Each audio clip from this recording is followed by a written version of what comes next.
Marina Pinchot, agent général MMA Angoulême, Clémenceau. Bonjour Aurélie, votre interlocutrice privilégiée sinistre. Nous avons le plaisir de vous présenter notre thème d'aujourd'hui, le constat amiable auto.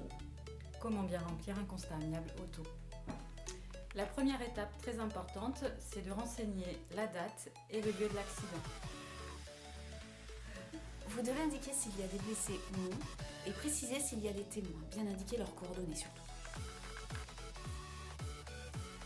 Afin de remplir le constat dans les meilleures conditions possibles, nous vous conseillons d'avoir dans votre véhicule un ou deux constats pré-remplis. Ainsi, vous aurez le temps nécessaire à la réflexion pour bien compléter les circonstances, pendant que le tiers remplira sa partie de constat.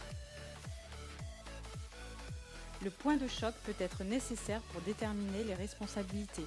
Il faut donc être très précis sur le positionnement de la flèche. Même s'il ne semble pas y avoir de dommages, il ne faut jamais inscrire néant, mais toujours préciser là où les parties qui ont été heurtées en ajoutant la mention sous réserve. Profitez de la case 14 « Mes observations » pour apporter des mentions utiles à votre assurance. Ces mentions n'auront un effet sur la détermination de la responsabilité que si elles ne sont pas contradictoires avec les autres indications du constat.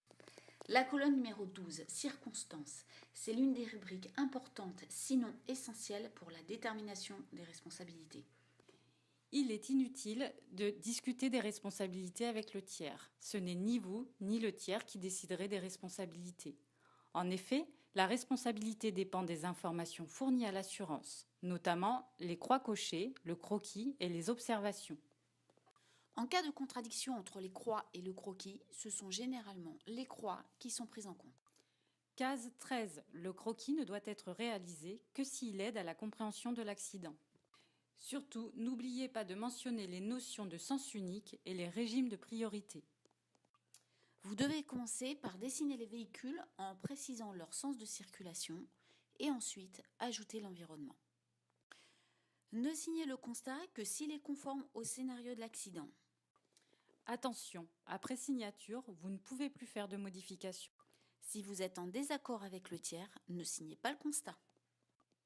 Dans ce cas, si vous n'avez pas de témoins, les assureurs seront probablement amenés à partager la responsabilité. Parlons du verso. Attention, il n'a aucune valeur juridique, mais bien le remplir permet d'accélérer la procédure d'indemnisation. Voilà, le constat amiable n'a plus de secret pour vous. Néanmoins, en cas de besoin, vous pouvez nous joindre sur les horaires d'ouverture au 05 45 92 36 11 et en dehors des horaires d'ouverture, vous pouvez joindre l'assistance constat au 01 40 25 59 59. Au plaisir de vous retrouver pour notre prochain thème d'information assurance, bien assurément, Marina. Au plaisir...